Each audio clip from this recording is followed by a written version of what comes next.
Brian back here with a look at Turbo. All right, and I've had a few people ask me to take a look at this chart.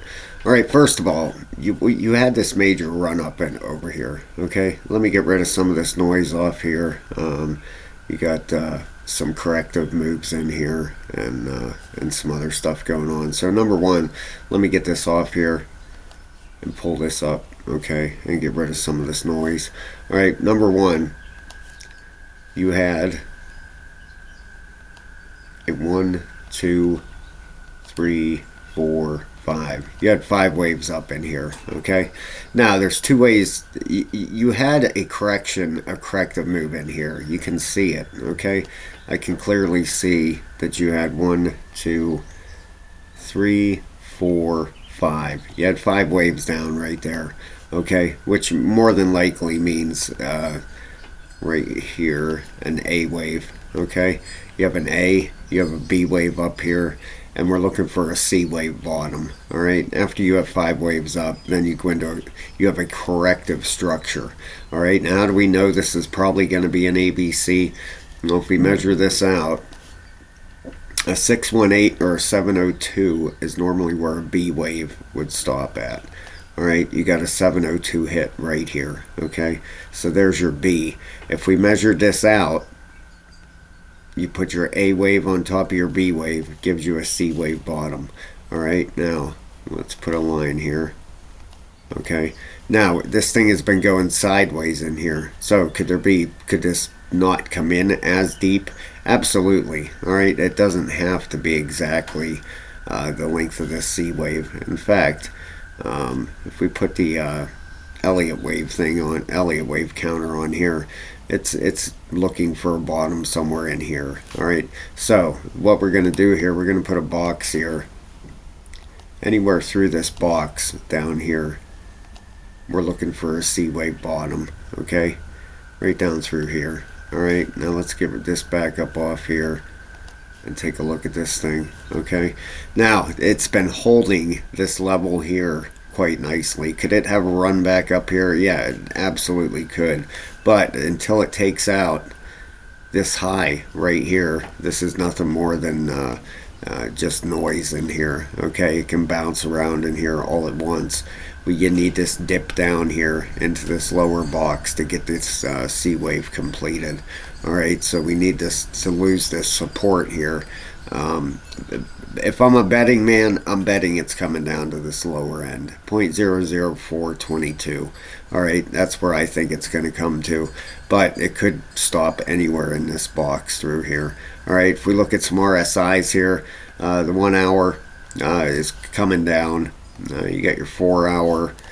4 hours showing weakness and getting ready to roll over. The quicker this correction gets done, the better, right? So the 8 hour looking weak. It's bullish, but it's looking pretty weak. You got your 12 hour right on the floor, which is great. Get down here, get this correction over, and get started back to the upside. And your daily is reset. Okay, so this is looking pretty good in here. When you smash this in closer and look at it on a daily, it looks a lot cleaner. All right, it doesn't look like so much noise. You pull your fib down, you have a 702 hit right here. I would bet that this is going to be a bottom. I'm going to get this box off here. I'm going to bet this is going to be the bottom right down here. Okay, this is right near a support level. Let's pull this over here. Oh boy, this is right near. You got support up here, and you have support down here. All right, so could this catch right here at 0.00445? Yeah, it absolutely could.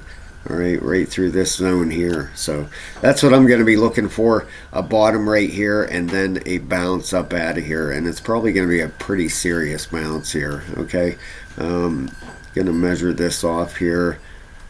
The next target we're going to be looking for is going to be up here at 0.0131720, and that's going to take some time to play out.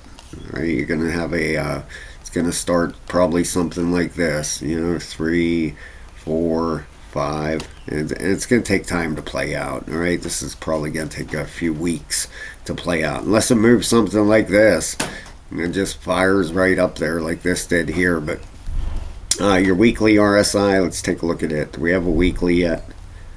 The weekly's getting near the top. Your 5-day, the 5-day is correcting, and the 3-day. The 3-day is actually correcting too. All right, so we got the daily on the floor, the 12-hour on the floor, and that 3-day and 5-day, them can swing back up also. All right, but until we get down here at this point 00449, I wouldn't count on any upward action until then. All right, now if it would happen to take out this high right here, all right, then it's going higher, and that is at 0.00857. Okay, anything in this in between here, like I said, is nothing but noise until we get this bottom in, and then we can head back up to the upside. All right, almost there. No, not too much further down. You go from here. You're looking at 26.5% yet to come down. All right, so you got a little bit of a drop yet here, but that would complete the corrective structure. I'm sure a lot of people got stuck buying the top here. That's what happens. You get the FOMO kicks in, and people think, "Oh my God, it's going to go so much higher. It's going to go higher." Then you get this corrective move. Then they end up selling here.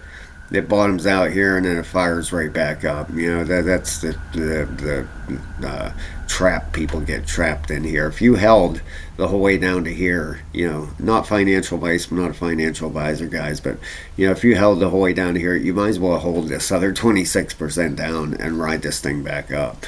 That's what I would do personally. I'm not telling anybody what to do. You do what you do, and but if you already rode this down, how much? From the top down to here, if you already wrote it down 37%, then what's another 25% here? But everybody does their own thing. That's so. All right, guys, thank you so very, very much. Have a great day. Please hit the like and subscribe, and I'll talk to you soon.